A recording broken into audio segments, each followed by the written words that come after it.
जोपर्यंत मनोजदादा जरांगे पाटलांचं उपोषण सरकार त्यांच्या मागण्या मान्य करून तात्काळ क्षणी तिथं पोहोचून त्यांचं उपोषण सोडवत नाही तोपर्यंत या ठिकाणी आम्ही ठिय्या मांडव आंदोलन चालू केलेलं आहे।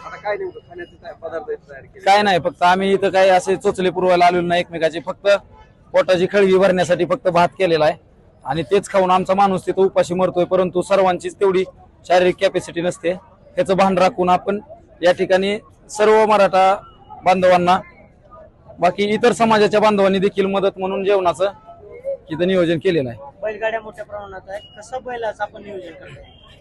आपण या ठिकाणी बैलांना तर खूप त्रास होत आहे, कारण तुम्हालाही माहित असेल आपण सगळी गावखेड्यातली माणसं आहेत, डांबरावर बैलांना भरपूर सकाळपासून बैल खाली बसलेली नाहीत, परंतु आम्ही त्यांचा पण विचार न करता या ठिकाणी बैलगाड्या बैल सोडून रस्त्यात बांधलेले आहेत। चाऱ्याचं नियोजन कसं आहे? चाऱ्याचं नियोजन कोण आणून देतं हे माहित नाही, परंतु कमी पडत ना गेले। किती दिवस राहील?